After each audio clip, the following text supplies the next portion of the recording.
اللہ میں تیرا نوکر ہوں، تو چاہے مجھے نوکر بنا چاہے امیر بنا، میں تو تیری خدمت کرنے والا ہوں، دونوں جگہ سے تو ثواب ملے گا ہی ملے گا۔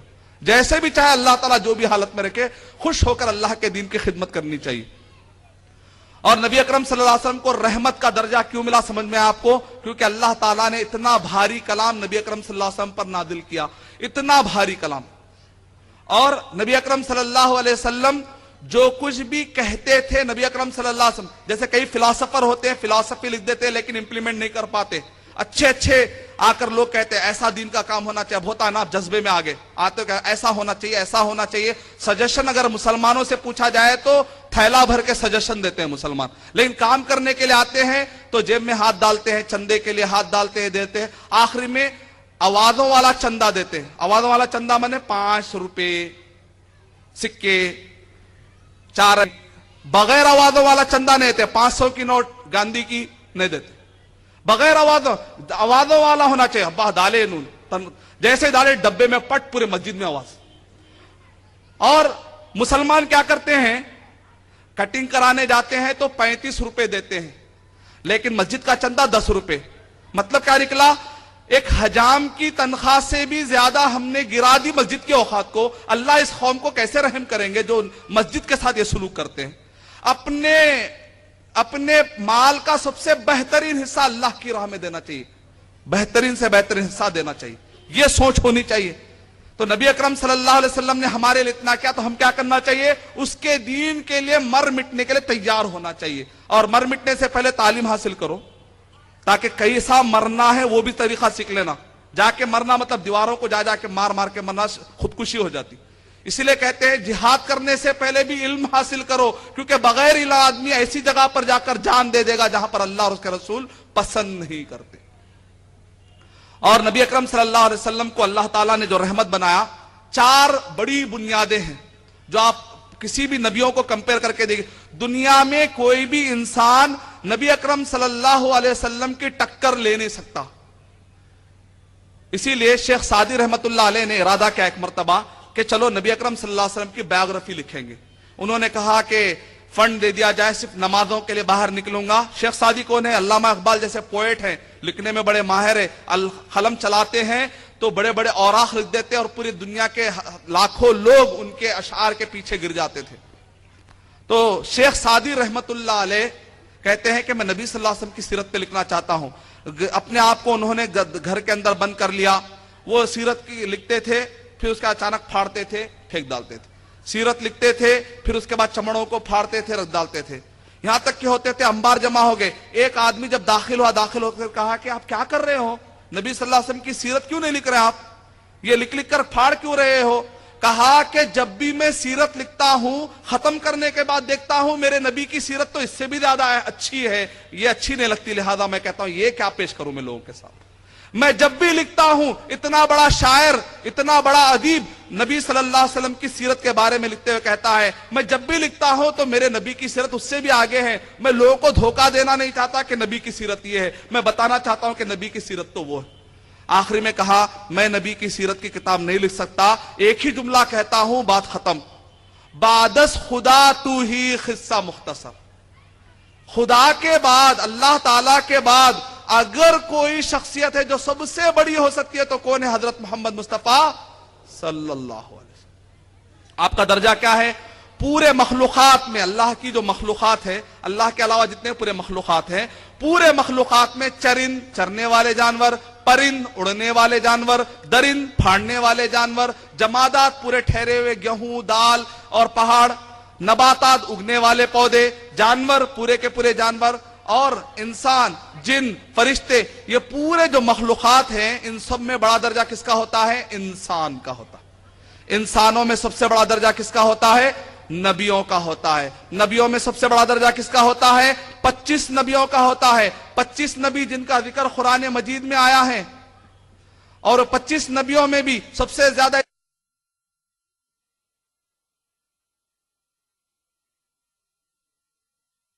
حضرت نوح علیہ الصلوۃ والسلام، حضرت ابراہیم علیہ الصلوۃ والسلام، حضرت موسیٰ علیہ الصلوۃ والسلام، حضرت عیسیٰ علیہ الصلوۃ والسلام، حضرت محمد مصطفیٰ صلی اللہ علیہ وسلم. یہ پانچوں نبیوں میں بھی اگر سب سے زیادہ اعلیٰ، سب سے زیادہ ارفع، سب سے زیادہ فضیلت والے ہیں تو دو ہیں، حضرت ابراہیم علیہ الصلوۃ والسلام، حضرت محمد مصطفیٰ صلی اللہ علیہ وسلم، جن کو الخلیلان کہا پورے مخلوقات میں اگر دوست بناؤں گا تو دونوں کو. جب ہم درود ابراہیمی پڑھتے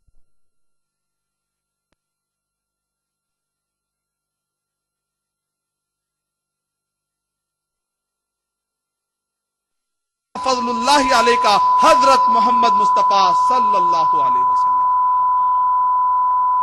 حضرت محمد مصطفیٰ صلی اللہ علیہ وسلم کا درجہ اتنا بڑا ہے کہ پورے نبیوں کہ نبی اکرم صلی اللہ علیہ وسلم کہہ رہے ہیں پورے نبیوں میں مجھے اونچا مقام ہے، لیکن اس کے باوجود بھی نبی صلی اللہ علیہ وسلم کہہ رہے ہیں فخر مت کیا کرو، کیونکہ اللہ کو فخر پسند نہیں. اللہ نے درجہ دیا ہے، اس کے باوجود اللہ کا تعارف کتنے لوگوں کو دیا ہے. اے اللہ کے بندو، اللہ نے جس کو پیدا کیا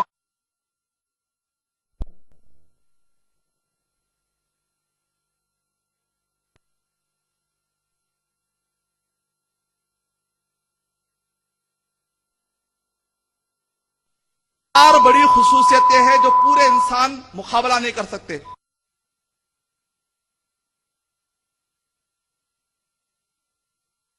دوسری چیز ہے نبی اکرم صلی اللہ علیہ وسلم کی کاملیت، تیسری چیز ہے نبی اکرم صلی اللہ علیہ وسلم کی جامعیت، چوتھی ہے نبی اکرم صلی اللہ علیہ وسلم کا پریکٹیکل امپلیمنٹیشن، عملیت. یہ چار کا مقابلہ نہیں کر سکتے. کیا ہے کس چڑیا کے نام ہے؟ جب سے پریسی زبان میں بولے چار عجیب الفاظ دکھے، سمجھ میں نہیں آیا.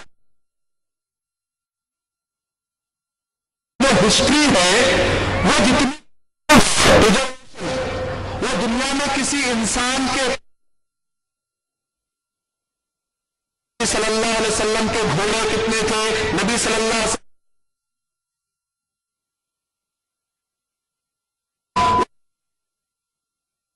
کی کیفیت کیا تھی، نبی صلی اللہ علیہ وسلم کا لگام کیسا تھا، نبی صلی اللہ علیہ وسلم کی تلوار کیسی تھی، نبی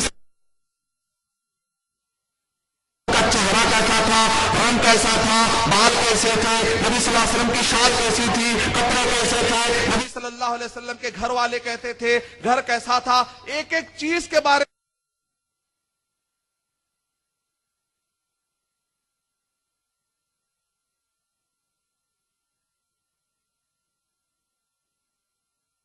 صلی اللہ علیہ وسلم وہاں پر سجدہ کرتے تھے. رات کی تاریکی کی باتیں ہوں، دن کے اجالے کی باتیں ہوں، نبی صلی اللہ علیہ وسلم کے جنگوں کی کیفیت ہو، ہر چیز محفوظ ہے.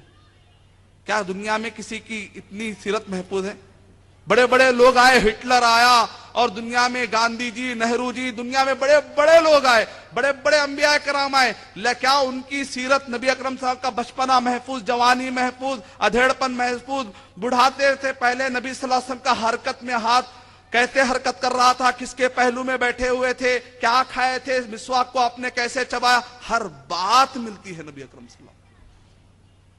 نبی اکرم صلی اللہ علیہ وسلم کے جتنے ڈیٹیل ملتے دنیا میں کسی بھی انسان کے اتنے ڈیٹیل، ایسا لگتا ہے سیرت کی کتابیں پڑھ کر کہ نبی صلی اللہ علیہ وسلم آج بھی ہمارے درمیان موجود ہے. اتنا کلیئر، ہر چیز کلیئر، کرسٹل کلیئر. اگر ہم آج جا کر ہم سے کہیں گے بش صاحب ہم چاہتے ہیں کہ کانٹیکس رکھا جائے، وہ یہ ہے کہ نبی صلی اللہ علیہ وسلم کی سیرت محفوظ ہے. ایسا کرتے ہیں کہ پورے کیمرے کے ذریعے سے آپ کی پوری لائف راڈر، آپ جہاں بھی جاتے ہیں جیب میں ڈال دیں گے، آپ کی پوری زندگی محفوظ ہو جائے گی. نتیجے میں ٹکر میں ایک شخصیت تو آئے گی نا بش صاحب کی، تو وہ کہیں گے نہیں میں گھر میں الگ رہتا ہوں، باہر الگ رہتا ہوں، میری زندگی کو کیپچر مت کرو. بڑے سے بڑے انسان کی پوری زندگی کو کیپچر کرنا چاہو تو آج بھی ناممکن ہے، کیونکہ نبی صلی اللہ علیہ وسلم گھر میں بھی وہی ہے، باہر بھی وہی. نبی صلی اللہ علیہ وسلم بچوں کے ساتھ، ہر ایک کے ساتھ نبی صلی اللہ علیہ وسلم کا معاملہ رحمت للعالمین، وما ارسلناک الا رحمت للعالمین. اور نبی صلی اللہ علیہ وسلم کی سیرت کے بارے میں آتا ہے، اسپرنگر ایک اورینٹلسٹ کہتا ہے، الاصابہ جو ایک کلکتہ سے شائع ہوئی تھی یہاں سے، اس نے ایک اورینٹلسٹ غیر مسلم ہے، پریفیس میں لکھتا ہے مسلمانوں کو چاہیے کہ وہ فخر کریں کیونکہ ان کی تاریخ اتنی محفوظ ہے، دنیا میں کسی کی تاریخ اتنی محفوظ نہیں۔ اور مسلمانوں نے کیا کیا جانتے ہیں؟ امام بخاری رحمت اللہ علیہ کی یہ جو صحیح بخاری ہے، سیم ایسی اور ایک 9 والیوم میں امام بخاری رحمت اللہ علیہ کی اور ایک کتاب ہے، لوگوں کو نہیں معلوم، التاریخ الکبیر، میرے گھر میں ہے موجود۔ اس کے اندر 9000 راویوں کا ڈیٹا ہے۔ اسپرنگر کہتا ہے کہ مسلمانوں کو یہ حق پہنچتا ہے کہ وہ فخر کرے، کیونکہ انہوں نے نبی صلی اللہ علیہ وسلم کے ایک کی زندگی کو محفوظ کرنے کے لیے 5 لاکھ انسانوں کے ڈیٹے کو محفوظ کر لیا۔ اس زمانے میں کوئی MCH نہیں تھا، اس زمانے میں کوئی میونسپلٹی کارپوریشن نہیں تھا، اس زمانے میں سیاہی کی مشکلات تھے، لکھنے کے مشکلات تھے، اس کے باوجود بھی آج بھی آپ 5 لاکھ انسانوں کی زندگیاں پڑھ سکتے ہیں۔ کیوں لکھا گیا؟ اس وجہ سے لکھا گیا کیونکہ یہ لوگوں کے ذریعے سے ہم کہاں پہنچتے؟ حضرت محمد مصطفیٰ صلی اللہ علیہ وسلم کی سیرت تک پہنچتے۔ وہ قوم کتنی پیاری قوم تھی، کاش کہ ہمارے اندر ایسا جذبہ پیدا ہو جائے اور ہم بھی نبی کی رحمت لینے والوں میں سے انشاءاللہ شامل ہو جائیں گے انشاءاللہ۔ اور نبی اکرم صلی اللہ علیہ وسلم کی سیرت تاریخی اعتبار سے دیکھیں اتنی محفوظ ہے، اس کے اندر بعض لوگ کہتے ہیں نا نبی اکرم صلی اللہ علیہ وسلم، کل تو میں نے سند سنائی، آج بھی سناؤں گا انشاءاللہ، ہمارے بعض بھائی نے کہا کہ آج پھر سنائیں، آج انشاءاللہ اور ایک بھی سند سناؤں گا انشاءاللہ۔ نبی صلی اللہ علیہ وسلم کا نسب جو آدم علیہ السلام تک جاتا ہے، انشاءاللہ وہ بھی سناؤں گا تاکہ ہمارے بھائیوں کو اسلام پر اور بھروسہ آ جائے انشاءاللہ۔ بعض کہتے ہیں نبی صلی اللہ علیہ وسلم کے زمانے میں لکھنے کا کوئی اگر ثبوت ہے تو وہ بتاؤ۔ صحائف الصحابہ، صحابہ اکرام کے ہاتھ کے لکھے ہوئے کو عربی میں کیا کہتے ہیں؟ صحائف کہتے ہیں۔ صحابہ اکرام کے ہاتھ کے ہوئے لکھے ہوئے نسخے دنیا کے کون سے میوزیم میں پائے جاتے ہیں جو صحابہ نے اپنے ہاتھ سے لکھا؟ یعنی صحیح بخاری کے اندر جو حدیثیں ہیں، یہ حدیثیں امام بخاری رحمت اللہ علیہ جس وقت پر یہ کتاب لکھے تو ان کے پاس صحابہ اکرام اور تابعین کے ہاتھ کے لکھے ہوئے نسخے موجود تھے، ان کو یاد بھی تھا، دیکھ کر بھی لکھا کرتے تھے۔ اور جو صحابہ اکرام تھے ان کے ہاتھ کے لکھے ہوئے نسخے دنیا میں استنبول میں کہاں ملتے ہیں، برلن میں کہاں ملتے ہیں، تاشقند کے پاس کہاں ملتے ہیں، ان سب کے نسخے اس کے پتے اس کے اندر لکھے ہوئے۔ علامہ احمد عبد الرحمن السویان سعودی عرب کے بہت بڑے عالم ہیں، انہوں نے بڑی محنت کے بعد اس کو جمع کیا ہے۔ اس کے اندر وہ سارے ڈیٹیل ملتے ہیں کہ صحابہ اکرام کے ہاتھ کے لکھے ہوئے نبی صلی اللہ علیہ وسلم کے جو حدیثیں لکھا کرتے تھے، اور نبی اکرم صلی اللہ علیہ وسلم کے لیے جو نسب نامہ یا جو یاد کرنے کی جو وہاں پر کیپیسٹی اور ماحول بنا ہوا تھا، کیسے یاد کرتے تھے، کل تو میں نے اس کا نمونہ سنا تھا، میں چاہتا ہوں ایک مرتبہ آپ کو پھر نمونہ سناؤں، اور اس کے بعد نبی اکرم صلی اللہ علیہ وسلم کا نسب بھی اور بھی زیادہ سناؤں گا، آج اور بھی زیادہ آپ کو سناؤں گا انشاءاللہ۔ نبی اکرم صلی اللہ علیہ وسلم، یہ جو صحیح بخاری کتنا محفوظ ہے، دیکھیں لوگ کہتے ہیں سند ہے، ہو سکتا 3 سندیں غلطی ہوئی ہوگی، آج کے دور میں میرے تک بھی امام بخاری رحمت اللہ علیہ کا سلسلہ نسب، علمی سلسلہ چلتے چلتے چلتے الحمدللہ میرے تک آتا ہے۔ میرے استاد نے مجھے جو صحیح بخاری پڑھی ہے، میں نے صحیح بخاری پڑھی ہے ڈاکٹر عبداللہ جولم صاحب سے، ڈاکٹر عبداللہ جولم حفظہ اللہ نے یہ کتاب انہوں نے پڑھی ہے عبد الواجد العمری رحمہ اللہ سے، عبد الواجد العمری رحمہ اللہ نے انہوں نے یہ کتاب پڑھی ہے ابو القاسم الآدمی رحمت اللہ علیہ سے، ابو القاسم الآدمی رحمت اللہ علیہ نے یہ کتاب پڑھی ہے تحفۃ الاحوذی کے مؤلف عبد الرحمن المبارک پوری رحمت اللہ علیہ سے، عبد الرحمن المبارک پوری رحمت اللہ علیہ نے یہ کتاب پڑھی ہے شاہ نذیر حسین محدث دہلوی رحمت اللہ علیہ سے، شاہ نذیر حسین محدث دہلوی رحمت اللہ علیہ نے یہ کتاب پڑھی ہے شاہ محمد اسحاق محدث دہلوی رحمت اللہ علیہ سے، شاہ محمد اسحاق محدث دہلوی رحمت اللہ علیہ نے یہ کتاب پڑھی ہے شاہ عبد العزیز محدث دہلوی رحمت اللہ علیہ سے، شاہ عبد العزیز محدث دہلوی اللہ علیہ نے یہ کتاب پڑھی ہے علامہ شاہ ولی اللہ محدث دہلوی رحمت اللہ علیہ سے، علامہ شاہ ولی اللہ محدث دہلوی رحمت اللہ علیہ نے